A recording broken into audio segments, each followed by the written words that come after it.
नमस्कार दोस्तों, हम बात करने वाले हैं DII और FII डाटा के बारे में। पर उससे पहले आज के दिन हम इम्पोर्टेंट लेसन ये सीखेंगे कि कप हैंडल पैटर्न को कैसे समझा जाता है और इसमें कैसे ट्रेड लिया जाता है। इस चीज़ को आज हम बखूबी समझेंगे। पर अब हम चलते हैं अपने FII डाटा की तरफ, उसके बाद हम डिटेल में कप और हैंडल पैटर्न को समझेंगे। हम आ चुके हैं अपने DII और FII डाटा की तरफ। तो आज के दिन हमें DII की तरफ से 11,666 करोड़ की खरीदारी देखने के लिए मिली है।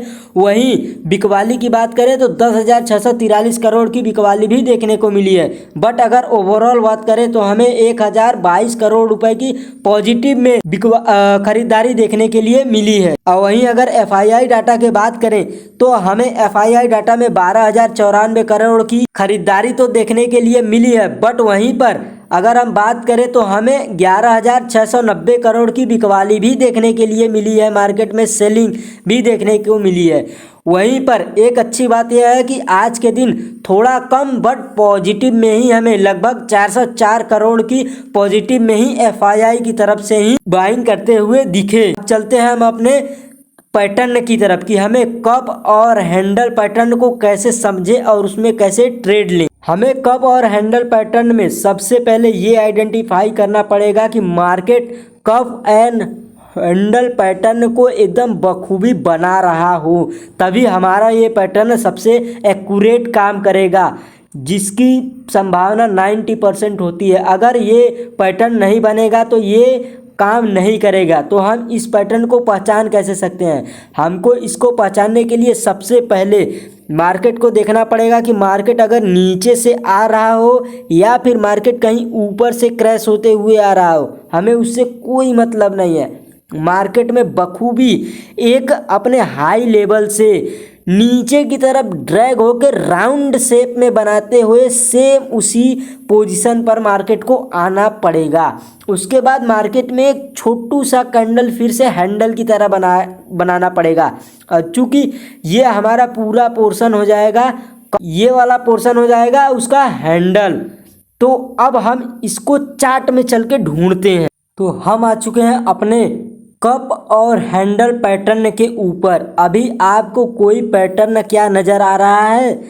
अब आप ध्यान से समझिएगा। यहाँ पर देखिए, हमने एक हाई को डिसाइड किया। अब मार्केट कहाँ से आ रही है उससे हम लोगों से कोई उसमें इंटरफेयर नहीं करना है, ठीक है। मार्केट का हमने सबसे पहले हाई डिसाइड कर लिया है कि मार्केट का ये हाई है। अब मार्केट को एक राउंड शेप में नीचे की तरफ बनाना पड़ेगा। तो मार्केट ने यहाँ क्लियरली राउंड शेप बनाते हुए दिखाई दे रही है यहाँ तक, ठीक है। अब सेम इसी पोजीशन पर मार्केट इसको ख़त्म भी कर रही है और यहाँ से हमें फिर से नीचे की तरफ एक हैंडल बनता हुआ दिखाई दे रहा है। बस अब हमारा काम हो चुका है। हमें एंट्री कहाँ पर ले ली है? ये 95 पे हमें अपनी एंट्री को डिसाइड करना है। जैसे ही इस लेवल का ब्रेकआउट होगा हमें अपना एंट्री लेना है। ध्यान रखिएगा, कप को और हैंडल को बनने के बाद, ये नहीं कि कप बना तुरंत ही हम इसमें एंट्री ले लिए तो आप ट्रैप हो जाएंगे। ऐसा मत करिएगा।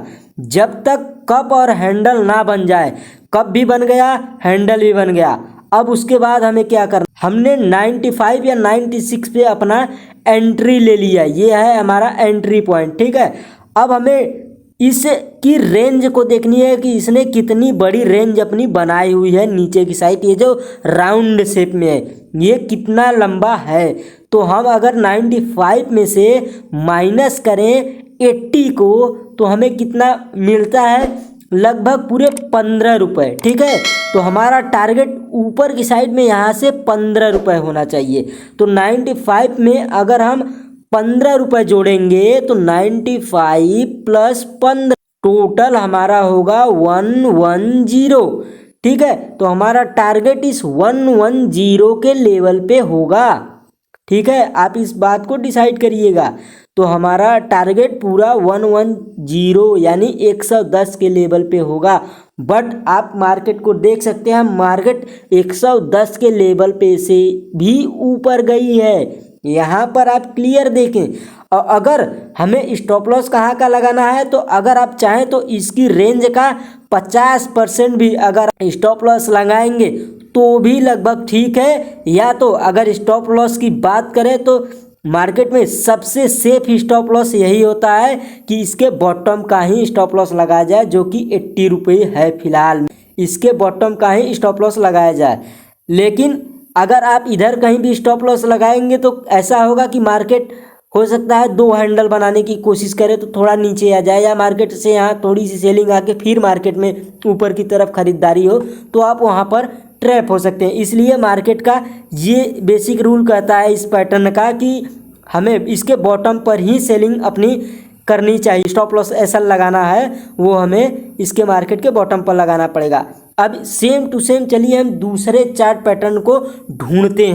तो आप क्लियरली देख सकते हैं, फिर से अगर हम ढूंढने की कोशिश करें तो हमें मार्केट में एक फिर से चार्ट पैटर्न दिखाई दे रहा है। ये यहाँ पर ये देख सकते हैं आप क्लियर, ये चार्ट पैटर्न हमें क्लियरली दिखाई दे रहा है।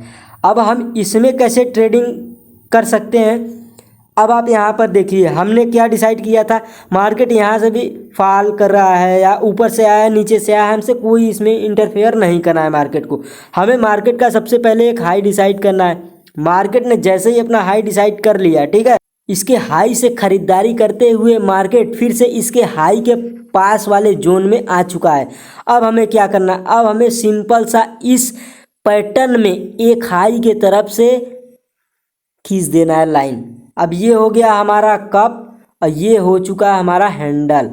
अब इस कप एंड हैंडल पैटर्न का जैसे ही ब्रेकआउट हो मार्केट में आप एंट्री करिए। हमारी एंट्री कहाँ होने वाली है, इस लाइन पे। और एंट्री के बाद आप मूव को देख सकते, आप मूव को क्लियरली यहाँ पर देख सकते हो। वहीं अगर हम अपने टारगेट की बात करें तो हमने पहले ही डिसाइड किया था कि इस जोन का हमारा टारगेट होगा।